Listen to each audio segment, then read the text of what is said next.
देश भारत में चैत्र से लेकर फागुन तक हर महीने पर्वों की छटा रहती है। जीवन के हर पड़ाव पर ये पर्व हमें सकारात्मकता का संदेश देते हैं और सारे दरिद्रों और मलिनता का शमन कर हमें मानसिक तौर पर भी उत्साह और सकारात्मक ऊर्जा से भर देते हैं। ऐसा ही त्योहार है सनातन धर्म के प्रमुख पर्वों में से एक होली का पर्व। होली का नाम सुनते ही एक अलग ही खुशी और उल्लास की भावना उत्पन्न होने लगती है। रंगों का ऐसा त्योहार जिसे बच्चों से लेकर बड़े तक बड़ी ही धूमधाम से मनाते हैं।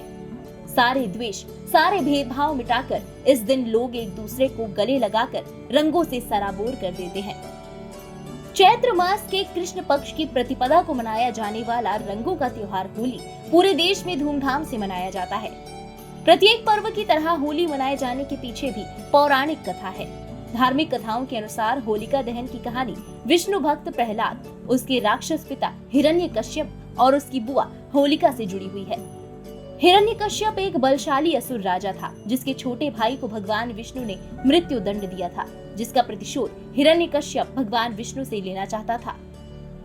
उसने अपनी साधना से ब्रह्मदेव को प्रसन्न किया और ये वरदान प्राप्त किया कि उसे कोई इंसान या कोई जानवर नहीं मार सकता, न ही किसी अस्त्र या शस्त्र से, न घर के बाहर, न अंदर, न ही दिन में, न ही रात में, न ही धरती में, न ही आकाश में। असीम शक्तियों का स्वामी बन जाने के दंभ में चूर हिरण्यकश्यप खुद को ही भगवान समझने लगा। वो अपने राज्य के लोगों पर अत्याचार करता और सभी को भगवान विष्णु की पूजा करने से मना करता। वहीं हिरण्यकश्यप का पुत्र प्रहलाद भगवान विष्णु का परम भक्त था। प्रहलाद को भक्ति अपनी माँ से विरासत के रूप में मिली थी। प्रहलाद ने अपने पिता का कहना कभी नहीं माना और वो भगवान विष्णु की पूजा करता रहा। बेटे द्वारा अपनी पूजा न करने से नाराज उस राजा ने अपने बेटे को मारने का निर्णय किया। उसे मारने के लिए हिरण्यकश्यप ने अपनी बहन होलिका की मदद ली। उसने अपनी बहन होलिका से कहा कि वो प्रहलाद को गोद में लेकर आग में बैठ जाए, क्योंकि होलिका को वरदान प्राप्त था कि अग्नि उसका कुछ भी बिगाड़ नहीं सकती। होलिका आग में जल नहीं सकती थी। उनकी योजना प्रहलाद को जलाने की थी, लेकिन उनकी योजना सफल नहीं हो सकी क्योंकि प्रहलाद सारा समय भगवान विष्णु का नाम लेता रहा और बच गया, पर होलिका जलकर राख हो गई। होलिका की ये हार बुराई के नष्ट होने का प्रतीक है। इसके बाद भगवान विष्णु ने नृसिंह अवतार लेकर हिरण्यकश्यप का वध कर दिया। इसलिए होली का त्योहार होलिका के अंत की कहानी से जुड़ा हुआ है। इसके चलते होली से एक दिन पहले बुराई के अंत के प्रतीक के तौर पर होलिका दहन किया जाता है। मान्यता है कि होलिका की आग बुराई को जलाने का प्रतीक है। इसे छोटी होली के नाम से भी जाना जाता है। इसके अगले दिन बुराई पर अच्छाई की जीत के उपलक्ष्य में होली मनाई जाती है। वहीं अगर रंगोत्सव से जुड़ी मान्यता की बात करें तो ऐसा कहा जाता है कि श्री कृष्ण के समय में यानी द्वापर युग में होली और रंगों को जोड़ा गया था। भगवान कृष्ण प्रेम के प्रतीक हैं और जब श्री कृष्ण मथुरा में होली का उत्सव करते थे तो उसमें वो रंगों का प्रयोग भी करते थे और तभी से होली पर रंग खेलने की प्रथा की शुरुआत मानी जाती है। सबसे पहले वृंदावन गोकुल में ये प्रथा शुरू हुई और उसके बाद होली में रंगों को खेलने की प्रथा जन जन में प्रसारित हो गई।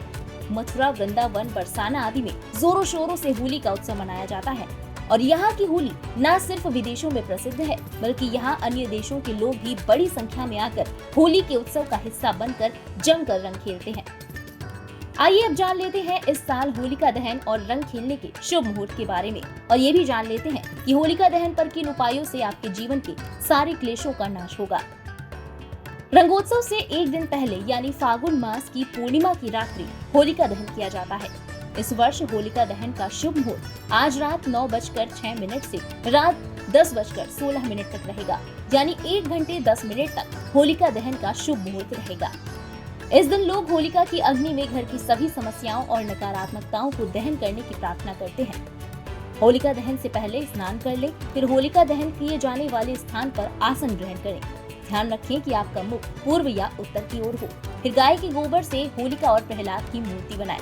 होलिका को माला, रोली, धूप, फूल, गुड़, हल्दी, मूंग, बताशे, गुलाल, नारियल, 5 या 7 प्रकार के अनाज, गेहूं और अन्य फसलें अर्पित करें। इसके अलावा भगवान नृसिंह की पूजा करें और अग्नि के 7 फेरे लें। परिक्रमा करते समय अपने परिवार और समाज के कल्याण के लिए प्रार्थना करें। होलिका दहन की अगली सुबह होता है रंगोत्सव, जो इस बार 18 मार्च को मनाया जाएगा। होली के दिन का शुभ मुहूर्त दोपहर 12:05 से 12:53 तक है, जो कि होली का अभिजीत मुहूर्त है। होली का ये पावन पर्व आप सभी के जीवन में उल्लास और सकारात्मकता के रंग भर दे, सभी विघ्नों और कष्टों का नाश हो और सभी प्रकार के मनभेद और मतभेद दूर हो। इसी शुभकामना के साथ आप सभी को इंडिया पब्लिक खबर की ओर से होलिकोत्सव की हार्दिक बधाई।